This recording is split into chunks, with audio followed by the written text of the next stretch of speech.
يا أيها الذين آمنوا إن تتقوا الله يجعل لكم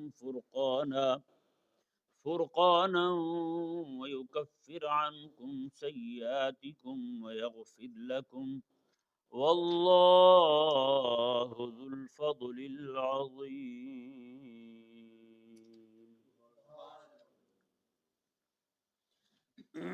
جیسا کہ آپ کو معلوم ہے کہ سورہ انفال کی ابتدا سے ہی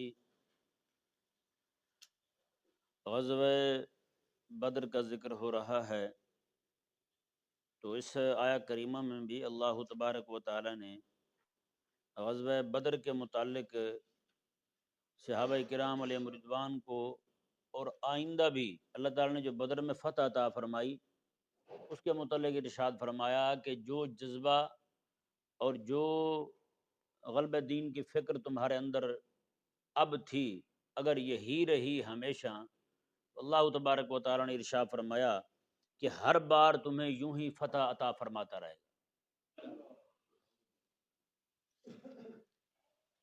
فرمایا یا ایھا الذین آمنوا، اے ایمان والو، ان تتقوا اللہ، اگر تم اللہ سے ڈرتے رہے، یجعل لکم فرقانا، تو اللہ تبارک و تعالیٰ تمہارے لیے فرقان بنا دے گا۔ اللہ تعالیٰ تمہارے لیے فرقان بنا دے گا۔ یہ ذہن میں رہے فرقان، کیونکہ بدر جو ہے، بدر کے دن کو بھی یوم الفرقان کہتے ہیں۔ اس دن جو ہے باطل مٹ گیا، حق غالب آ گیا، کیونکہ اس دن بہت سارے مشرکین مکہ کے جو سردار تھے وہ سارے کے سارے مر گئے ہیں جی۔ تو اللہ تبارک و تعالیٰ نے اہل اسلام کو فتح عطا فرمائی اور واضح غلبہ عطا فرمایا، تو اس دن کو ہی یوم الفرقان کہتے ہیں۔ بدر کے دن کو یوم الفرقان کہتے ہیں، 17 رمضان المبارک کو۔ تو اللہ تبارک و تعالیٰ نے ارشاد فرمایا میں اگر تم یوں ہی ڈرتے رہے تو میں کہ یہ نہ سمجھیں آپ کے مشرکین ختم ہو گئے، آپ کے دشمن ختم ہو گئے، میں نہ، ابھی بھی چاروں طرف تمہارے دشمن موجود ہیں۔ یہ مختلف قبائل جو ہیں وہ دشمن تھے، جیسا کہ بعد میں آپ نے دیکھا کہ وہ سارے کے سارے دھمکیاں دیتے تھے اور جناب نعوذ باللہ مدینہ پر حملہ کرنے کے لیے آ جاتے تھے، تیاریاں کرتے تھے، کئی سارے تو تیاریاں کرتے تھے، آقا علیہ السلام ان کے گھر ہی جا پہنچتے تھے۔ اطلاع ملتی مدینے میں تیاری کر رہے ہیں، حضور فرماتے تیاری اتنا دور سفر کرو گے ہم ہی آ جاتے ہیں تمہارے پاس، ہیں جی۔ اس طرح کر کے آقا علیہ السلام پہنچے ہیں بہت سارے قبائل کے پاس۔ اور غزوہ خندق میں تو وہ ساری جمع ہو کے آ گئے تھے، اتنی بڑی جمعیت، ہاں جی، بڑے بڑے لشکر جمع ہو گئے، یہودی کیا، منافق کیا ہیں، اور مشرکین کیا، سارے کے سارے جمع ہو گئے، مختلف قبائل سارے جمع ہو گئے، ہاں جی۔ مدینے کے باہر لوگ ہی لوگ ہیں جناب۔ خندق کھدوا دی میرے کریم آقا صلی اللہ علیہ وسلم نے۔ رب تعالیٰ نے ارشاد فرمایا کہ اگر یہی حال تمہارے تقوی کا رہا نا جو بدر میں ہے، تو فرمایا کہ یجعل لکم فرقانا، تمہاری ہر جنگ، ہر میدان تمہارا ہم فرقان بنا دیں گے۔ ہر دن تمہارا فرقان ہوگا، جب بھی تمہارا مارکا ہوگا نا، میں کہ ہر مارکا تمہارا فرقان کا مارکا ہوگا، ہاں جی۔ ہر مارکے کے اندر تمہارے ہاتھ سے باطل مٹتا رہے گا اور حق غالب آتا رہے گا۔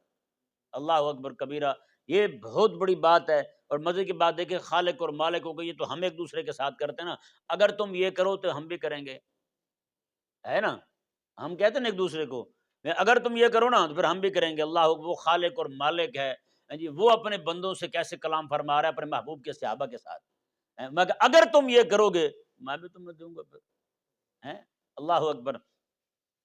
خلاق کائنات نے ارشاد فرمایا جی دیکھیں، اچھا فرقان کا ایک معنی تو ہو گیا کہ فتح عطا کروں گا میں، حق کو غلبہ ملے گا، باطل مٹ جائے گا، اور دوسرا معنی دیکھیں جی، دوسرا معنی کیا ہے؟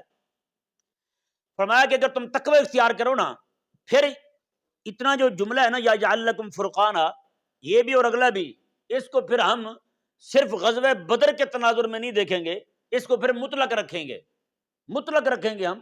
پھر معنی کیا بنے گا یجعل لکم فرقانا کا؟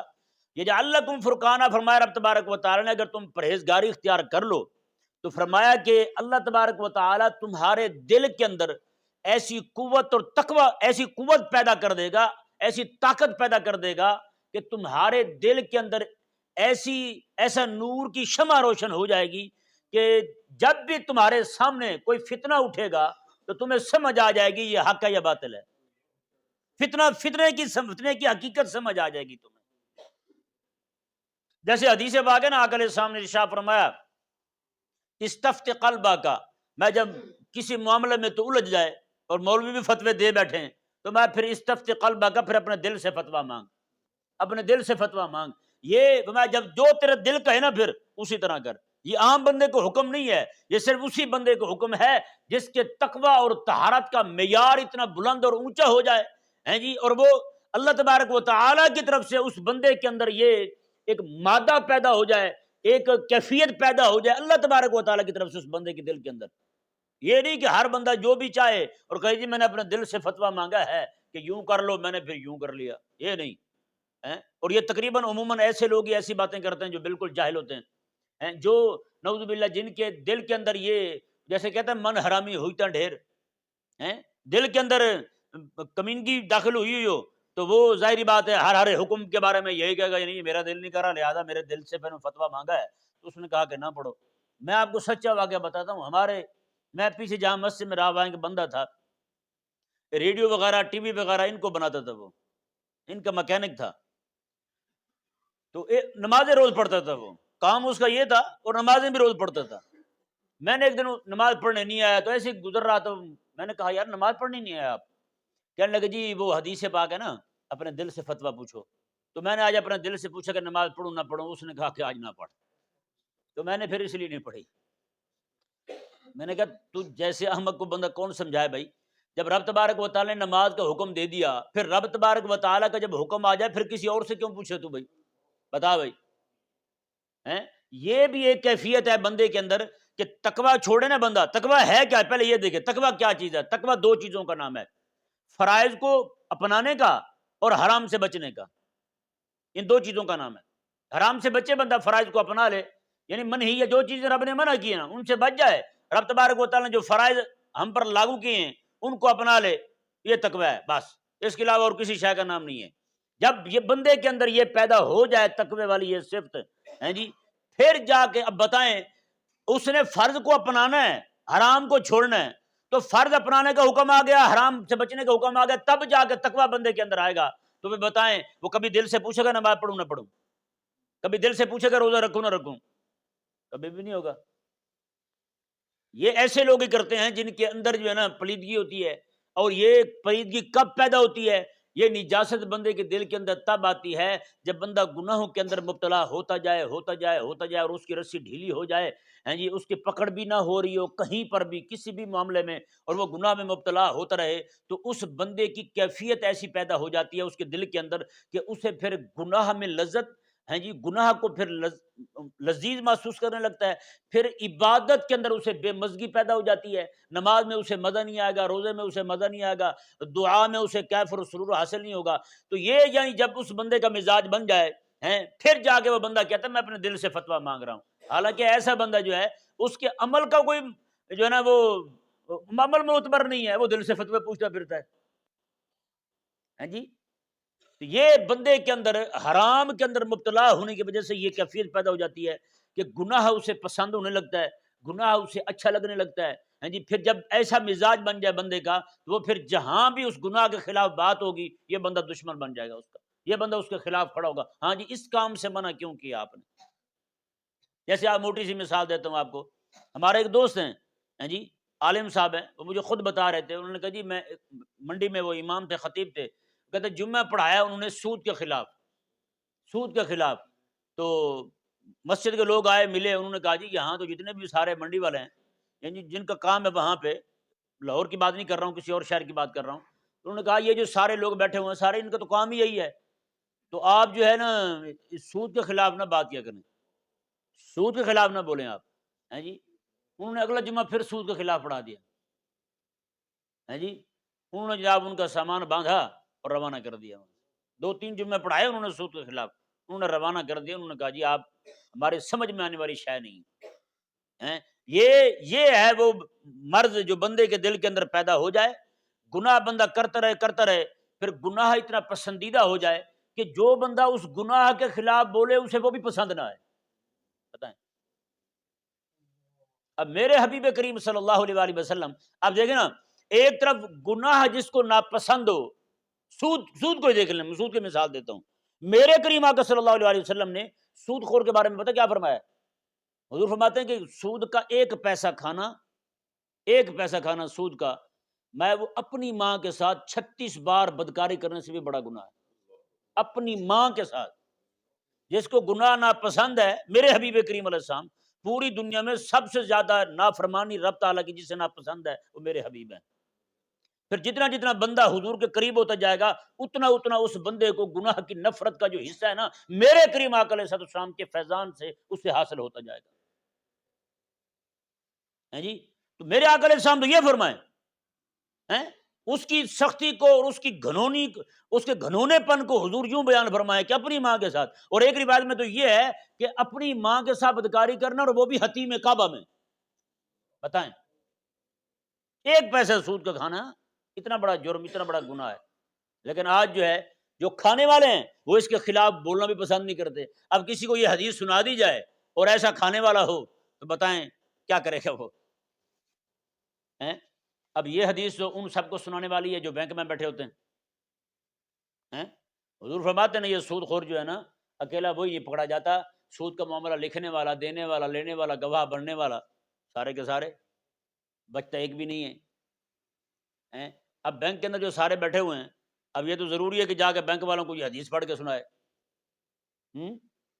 کہ جو بندہ سود کا ایک پیسہ کھاتا ہے، جو سود کا معاملہ لکھتا ہے، جو سود کے معاملے کا گواہ بنتا ہے، اب گواہ بننے والے نے کھایا تو کچھ بھی نہیں ہے، لیکن بات متوجہ ہو رہی ہے اس کی طرف بھائی، نعوذ باللہ من ذالک۔ بس جب بندے کا مزاج خراب ہو جائے نا، پھر یہ حال ہوتا ہے۔ جب مزاج اس کا درست ہو جائے، تقوی کی وجہ سے تقوی اس کے اندر آ جائے، تو پھر اس بندے کے دل کے اندر اللہ تبارک و تعالی ایسے نور کی ایک کیفیت پیدا کر دیتا ہے، جیسے ہی اس کے سامنے کوئی معاملہ آئے گا اسے فوراً سمجھ آ جائے گی، جو حضور نے فرمایا کہ استفت قلبہ کا، اپنے دل سے پوچھ، تیرا دل بتائے گا تجھے کہ یہ میرے رب تبارک و تعالیٰ کو پسند ہے یا ناپسند ہے۔ تو رب تبارک و تعالیٰ اس بندے کے اندر یہ کیفیت پیدا کر دیتا ہے، اور یہی وجہ کہ امام حسن بصری رضی اللہ عنہ ارشاد فرماتے ہیں جب بھی کوئی فتنہ آتا ہے نا، کوئی آزمائش آتی ہے، عوام کو پتہ ہی نہیں ہوتا، صرف عالم کو پتہ لگتا ہے یہ فتنہ ہے، یہ آزمائش ہے، یہ ہمارے دین کو مونڈنے والی شے ہے جو آ گئی ہے۔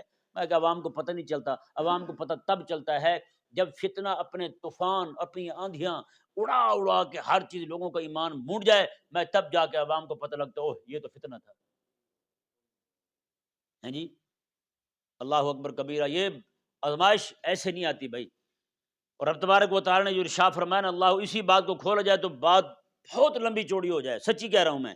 اللہ تعالیٰ نے فرمایا کہ ان تتقوا اللہ یجعل لکم فرقانا، اگر تم اللہ تعالیٰ سے ڈرو تو اللہ تبارک و تعالیٰ تمہارے لیے فرقان بنا دے گا، تمہارے دل کے اندر فرق کرنے کی کیفیت پیدا کر دے گا، تمہارا دل جو ہے نا وہ خود گواہی دے گا۔ اسی لیے اقبال رحمہ اللہ نے کہا تھا، میں کہ دل بینا بھی کر خدا سے طلب، میں یہ آنکھ کا نور دل کا نور نہیں ہے۔ خدا کے بندے تو اسی کو سارا کچھ سمجھے ہوا ہے، تو اس کے ساتھ شاد ماجے گامے سب کو دیکھ لیتا ہے، تو سمجھتا ہے سارا کچھ دیکھ لیا۔ بھائی شاد ماجے گامے دیکھنا یہ مقصد نہیں ہے تیرا، تو دنیا میں ان کو دیکھنے نہیں آیا، تو دنیا میں رب تبارک و تعالیٰ کی مرضی ڈھونڈنے کے لیے آیا ہے۔ رب کس بات پہ راضی ہوتا ہے، کس بات پہ ناراض ہوتا ہے، تاکہ مرضی والے کام کر لے، رب کو راضی کر کے جنت پا لے، جو رب تبارک و تعالیٰ کی ناراضگی والے کام ہے ان سے بچ کے جہنم سے بچ کے جنت کو پا لے۔ تو تجھے تو اس لیے بھیجا گیا دنیا میں۔ یہی وجہ ہے کہ حضرت مولانا روم رحمہ اللہ ارشاد فرماتے ہیں کہ بندہ دن کے وقت جی چراغ لے کے گلی میں گھوم رہا ہے، چراغ لیمپ کچھ بھی کہہ لیں جی، چراغ لے کے گھوم رہا ہے، بندوں نے پوچھا، اس نے کہا دن میں چراغ لیے گھوم رہا ہے، یار سورج جو ہے نا اتنا روشن ہو چکا ہے، تو یار، چونکہ ڈھونڈ تو وہ بھی نہیں رہا تھا، وہ تو صرف لوگوں کو سمجھانا چاہتا تھا، بندہ بھی بیچارہ کہ لوگوں کو سمجھ آ جائے۔ اس نے کہا یار میں نا انسان دیکھ رہا ہوں، انسان ڈھونڈ رہا ہوں۔ اس نے کہا یہ انسان ہی ہے سارے، یہ جانور نظر آ رہے ہیں؟ اس نے کہا انسان صرف وہی ہوتا ہے جو محمد ہی، یہ تو سارے ابو لہب طبیعت کے ہیں، یہ تو طبیعت کے ابو لہب ہیں، سارے ابو جہل ہیں طبیعت کے، مجھے تو وہ چاہیے جو ابو بکر صدیق کے مزاج کا بندہ ہے، وہ بندہ چاہیے، میں تو وہ انسان ڈھونڈ رہا، انسان ہے ہی وہی، اس کے علاوہ کون انسان ہے؟ بڑا بتائیں۔ اللہ اکبر، یہ پیدا ہوتی ہے کیفیت جی، یجعل لکم فرقانا۔ ہاں، میں کہ ان تتقوا اللہ، جب تمہارے اندر رب تبارک و تعالیٰ کے فرائض کی اہمیت اور رب تبارک و تعالیٰ کے نافرمانی سے بچنے کی اہمیت پیدا ہو جائے، تمہارے دل میں درد پیدا ہو جائے، یار رب کی نافرمانی نہیں کرنی، تو میں کہ پھر تمہارے لیے رب فرقان پیدا کرے گا۔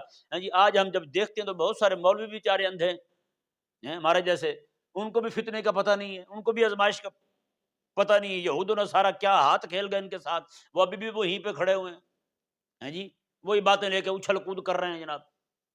ہمیں تو سمجھ آتی ہے، مولوی بیچارے اندھے ہیں بیچارے، دل کے بھی اور آنکھوں کے بھی، آنکھوں سے بھی اگر دکھائی دیتا ہوتا تو زمینی حقائق دیکھ لیتے، حقائق کے ارضیے سے واقف ہو جاتے، تو یہ جناب ایسی باتیں نہ کرتے، یہ تو دل کے بھی اندھے ہیں، آنکھوں کے بھی اندھے ہیں۔ اسی لیے حضرت خواجہ غلام فرید رحمہ اللہ فرماتے ہیں، ملا نہ کہیں کار دے، شیوے نہ جانے نہ یار دے۔ بات ہے یہ ملا بھیڑے ہیں، یہ کسی کام کے نہیں ہیں، نام مراد ہیں، بات ہے ان کو یار کے شیووں کا ہی پتہ نہیں ہے، اللہ یا یار کی مرضی کا پتہ نہیں ہے ان کو۔ جن کو یار کی مرضی کا پتہ نہ ہو تو وہ بتائیں وہ بندہ کس کھاتے کا ہے، وہ تو بیکار ہے ایک دم۔ اللہ اکبر۔ آگے دیکھیے رب نے انعام کا اعلان کیا کیا، جب بندہ پرہیزگار ہو گیا تو گناہ کیسے ہوں گے اس سے بھائی؟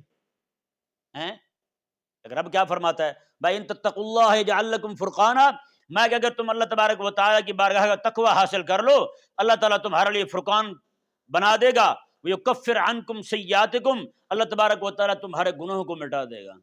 گناہ تم سے جو ہوں گے، چاہے صغیرہ ہوں، میں کبیرہ بھی بھولے سے ہو جائیں، تو میں اللہ تبارک و تعالیٰ اس کی برکت سے وہ بھی مٹا دے گا، کیونکہ مومن بندہ جو نا وہ گناہ پر قائم نہیں رہتا، گناہ پر قائم نہیں رہتا، روز گناہ ہو جائے اسے روز توبہ کر لیتا ہے، ہاں یہ پکی بات ہے۔